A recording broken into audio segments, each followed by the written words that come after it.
नमस्कार, तुम्ही बघत आहात प्रखर न्यूज। आत्ताची ब्रेकिंग। गारपिटीचा डाळिंब पिकांवर कहर, बहरत असलेल्या बागांचे मोठे नुकसान। डाळिंब पिकांना मोठा फटका, उत्पादनात घट होण्याची शक्यता।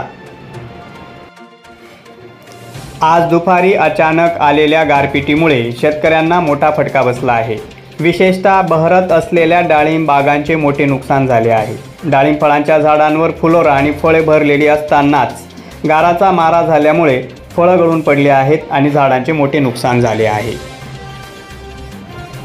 तालुक्यात गेल्या काही दिवसापासून बेमोसमी पाऊस सुरू असून आज अचानक आलेल्या गारपिटीमुळे शेती पिकाचे मोठे प्रमाणात नुकसान झाले आहे। शासनाने नुकसान झालेल्या शेतकऱ्यांच्या शेतीचे पंचनामे करून तत्काळ आर्थिक मदत मिळवून द्यावी, अशी मागणी आता स्थानिक शेतकऱ्यांकडून जोर धरू लागली आहे। ताराबाद येथील कांदा उत्पादक शेतकरी गजानन सावळे यांनी प्रखर न्यूजला आपली प्रतिक्रिया दिली आहे।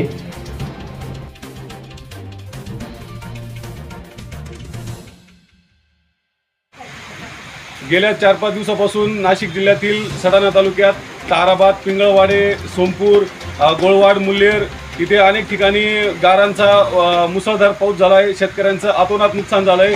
काढणीला आलेला कांदा, शेतात साठवलेला कांदा हा पूर्णपणे नुकसान झाला आहे। तरी यावर महाराष्ट्र सरकारने, कृषी विभागाने याची दखल घेऊन शेतकऱ्यांना नुकसान भरपाई करण्यासाठी प्रयत्न करावे।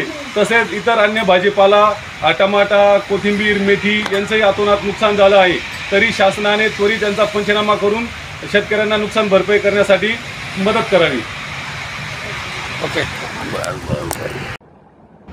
प्रखर न्यूजसाठी संपादक शशिकांत बिरारी।